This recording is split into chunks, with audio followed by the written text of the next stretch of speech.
প্রতিদিন গীতাপাঠ শুনলে মন শান্ত হয়, জীবনে সঠিক পথ দেখাতে সাহায্য করে। দুঃখ, ভয়, রাগ দূর হয়, আত্মবিশ্বাস বৃদ্ধি পায়। কর্ম ও ভক্তির মাধ্যমে হৃদয়ের শক্তি, ঘরে শান্তি ও জীবনে আলো নিয়ে আসে। তাই প্রতিদিন আমাদের চ্যানেল থেকে 2টি শ্লোক সহ একটি পাঠ শুনুন। শ্রোত্রাদীনিন্দ্রিয়াণি অন্যে সংযমাগ্নিষু জুহোবতি শব্দাদীন বিষয়ানন্য ইন্দ্রিয়াগ্নিষু জুহোবতি। কিছু সাধক শ্রবণ প্রভৃতি ইন্দ্রিয় সমূহকে সংযম রূপ অগ্নিতে আহুতি দেন। আবার অন্য কিছু সাধক শব্দ প্রভৃতি বিষয়সমূহকে ইন্দ্রিয় রূপ অগ্নিতে নিবেদন করেন। শ্রোত্র মানে কর্ণ ইন্দ্রিয়, আদিনী মানে প্রভৃতি, ইন্দ্রিয়ানি মানে ইন্দ্রিয় সমূহ, সংযমাগ্নিষু সংযম রূপ অগ্নিতে, জুহবতী মানে আহুতি প্রদান করেন। শব্দাদীন অর্থাৎ শব্দ প্রভৃতি বিষয়, বিষয়ান মানে ভোগ্য বস্তু, ইন্দ্রিয়াগ্নিষু ইন্দ্রিয় রূপ অগ্নিতে। এই শ্লোকে ইন্দ্রিয় সংযমকে যোগ্য রূপে ব্যাখ্যা করা হয়েছে। সাধারণ মানুষ ইন্দ্রিয়ের টানে বাহ্য বিষয়ে আসক্ত হয়, কিন্তু এখানে বলা হয়েছে কিছু সাধক ইন্দ্রিয়গুলিকেই সংযমের অগ্নিতে আহুতি দেন, অর্থাৎ তারা দর্শন, শ্রবণ, স্পর্শ, আস্বাদন ও ঘ্রাণ এই সকল ইন্দ্রিয়কে অবাধে বিচরণ করতে দেন না। সংযমের দ্বারা ইন্দ্রিয়কে নিয়ন্ত্রণ করা হলে মন শান্ত হয় এবং অন্তরের অস্থিরতা হ্রাস পায়। এই সংযমই যজ্ঞের অগ্নি। শ্লোকের দ্বিতীয় পংক্তিতে আর এক প্রকার সাধনার কথা বলা হয়েছে। এখানে সাধক ইন্দ্রিয়কে অগ্নিরূপে কল্পনা করে বিষয়সমূহকে তাতে আহুতি দেন। শব্দ, রূপ, রস, গন্ধ এই সকল বিষয় সাধারণত মানুষের আসক্তির কারণ হয়, কিন্তু সাধক সচেতনভাবে এই বিষয়গুলিকে ইন্দ্রিয়ের মাধ্যমে গ্রহণ করে আসক্তি ত্যাগ করেন, অর্থাৎ বিষয় ভোগ করলেও তিনি তাতে লিপ্ত হন না।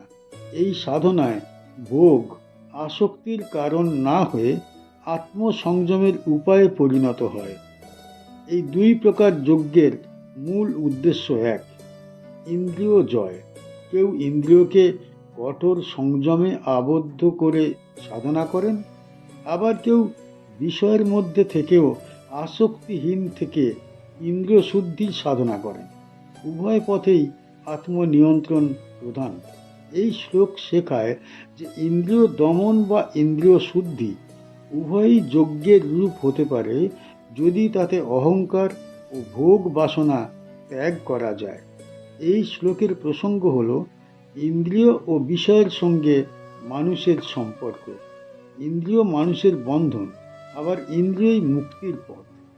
শাস্ত্র এখানে কঠোর নিয়ম চাপিয়ে দেয় না, বরং সাধকের স্বভাব অনুযায়ী সাধনার পথ গ্রহণের কথা বলে। সংযমের দ্বারা হোক বা সচেতন ভোগের দ্বারা হোক, লক্ষ্য একটাই, ইন্দ্রিয়কে আত্মার অধীন করা। এই প্রসঙ্গে হিন্দু দর্শনের গভীর মনস্তত্ত্ব প্রকাশিত হয়েছে। কি শিখতে পারি এই শ্লোক থেকে? এই শ্লোক থেকে শিক্ষা পাওয়া যায় যে ইন্দ্রিয়কে শত্রু ভাবা উচিত নয়, আবার তাদের দাস হওয়াও উচিত নয়। সংযম ও সচেতনতার দ্বারা ইন্দ্রিয়কে শুদ্ধ করা সম্ভব। বিষয়ের প্রতি আসক্তি ত্যাগ করলে মন স্থির হয় এবং আত্মিক উন্নতি ঘটে। এই শ্লোক আমাদের শেখায় যে ইন্দ্রিয় জয় প্রকৃত যজ্ঞ, আর সেই যজ্ঞের মধ্য দিয়েই মানুষের চরিত্র ও চেতনার উত্তরণ ঘটে। সর্বাণি ইন্দ্রিয় কর্মাণি প্রাণ কর্মাণি চাপরে আত্মসংযময়োগাগ্ন যুবতী জ্ঞান দীপিতে। কিছু সাধক সমস্ত ইন্দ্রিয়ের কর্ম এবং প্রাণের সকল ক্রিয়াকলাপকে জ্ঞান প্রদীপ্ত আত্মসংযম যোগরূপ অগ্নিতে আহুতি দেন। সর্বাণি মানে সমস্ত, ইন্দ্রিয় কর্মাণি মানে ইন্দ্রিয়ের দ্বারা সম্পাদিত কার্য, প্রাণ কর্মাণি মানে প্রাণবায়ুর কার্যকলাপ, অপরে মানে অন্য কিছু সাধক, আত্মসংযম মানে আত্মনিয়ন্ত্রণ, যোগাগ্নৌ মানে যোগ রূপ অগ্নিতে জুহবতী মানে আহুতি প্রদান করেন, জ্ঞান ও দীপিতে মানে জ্ঞানের দ্বারা দীপ্ত। এই শ্লোকে যজ্ঞের ধারণা আরও গভীর স্তরে উন্নীত হয়েছে। এখানে বাহ্য ইন্দ্রিয় বা বিষয় নয়, বরং ইন্দ্রিয়ের সমস্ত কর্ম এবং প্রাণের সমস্ত প্রবৃত্তিকে যজ্ঞে নিবেদন করার কথা বলা হয়েছে।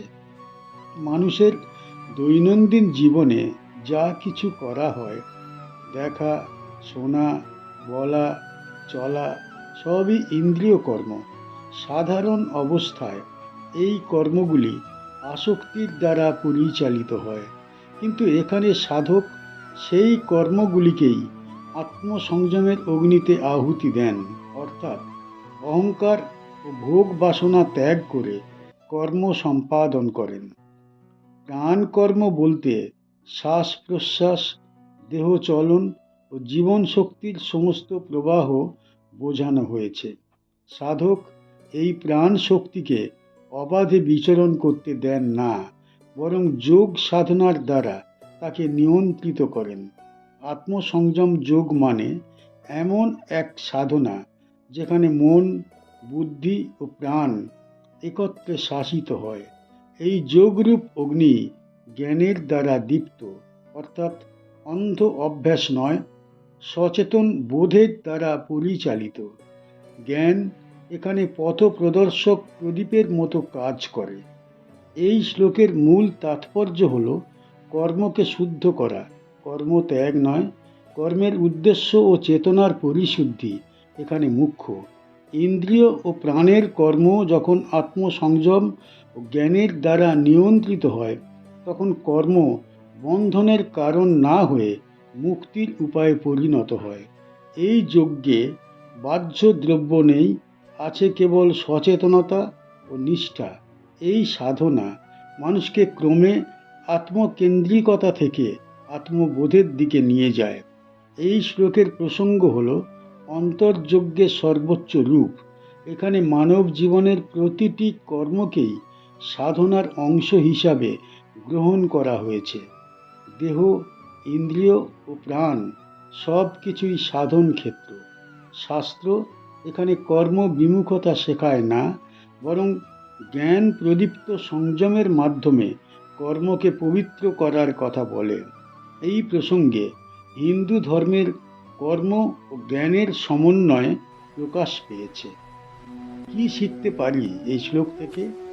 এই শ্লোক থেকে শিক্ষা পাওয়া যায় যে জীবনের প্রতিটি কাজ সাধনায় রূপান্তরিত হতে পারে। ইন্দ্রিয় ও প্রাণকে দমন নয়, নিয়ন্ত্রণ করাই শ্রেয়।